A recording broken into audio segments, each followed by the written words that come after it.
Breaking news. Welcome to today's headlines. Alleged extortion.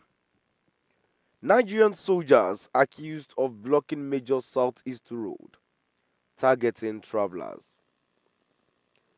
To my dear listeners from wherever you're listening from,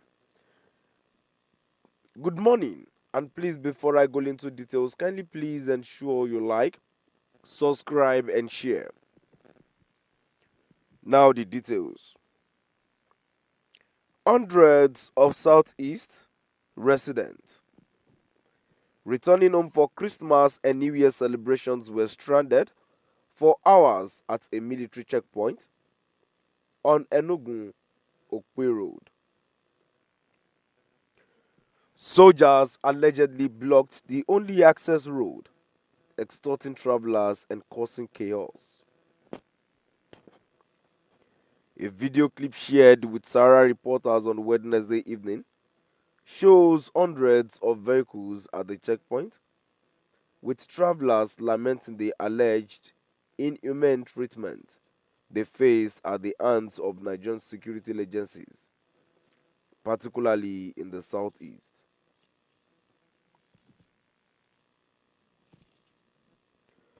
Accompanying the video clip, the source wrote, "Look at the mayhem soldiers are causing at Okwe Junction in Enugu State. All they know how to do is to extort money from innocent Nigerians with terrorists down Sambal in Sambisa Forest." A voice in the video can be overheard saying, "Please, somebody should call the 82 Division to tell the soldiers to allow people to go to their destinations. We are coming from the north and there is nowhere passengers were subjected to this kind of horror and humiliation." The incident has sparked outrage, with many questioning why such militarization is allegedly only seen in the southeast. Travelers are calling for government intervention, asking why they have been subjected to such treatment while terrorists roam freely in other parts of the country. The Enugu Opi Road has become notorious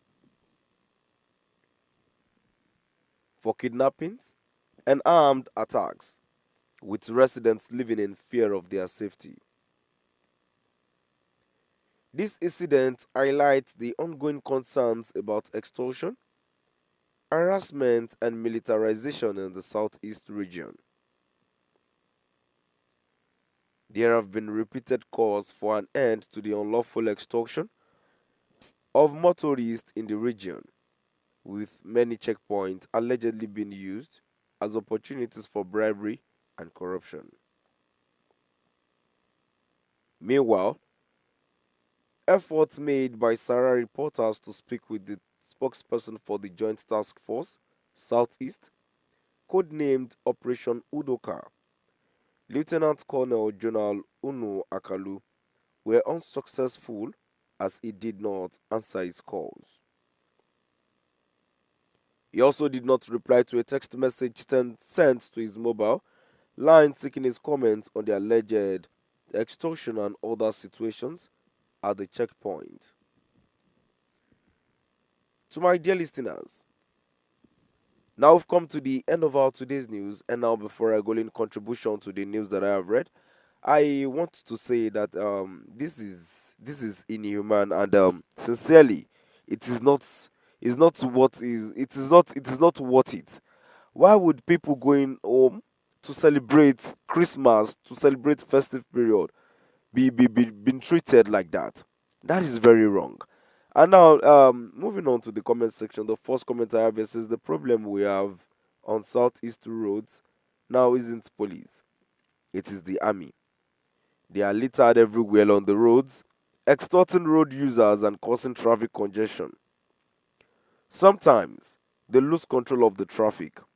They become confused. Some of the army checkpoints no longer use civilians to collect the money, they are collect it themselves. They don't hide it. Some park vehicles for refusing to observe them with money. They don't collect 15 naira, they collect 200 naira and more. Another comment here says, please, oh, the soldiers should be there.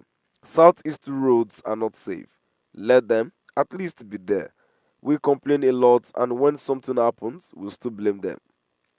Another comment here says they are busy blocking roads and collecting poor masses' money. Going for Christmas while Boko Haram is using drones to bomb army base. Very soon, they will buy fighter jets while you collect money in Southeast. Another comment here says, we have been complaining about this, both on radio and social media. No one seems to yell our cry. But in the northern part of the country, where we have more of security issues, they don't want there. And the last comment here says it is not alleged. The Eastern Road has turned to stop and deposit by the Nigerian army. The contribution that people involved will never get their returns. It is unfortunate what the army has reduced itself into. Now we've come to the end of our today's news. Please do drop by the comment section and let us know what your view is all about. Thank you for listening.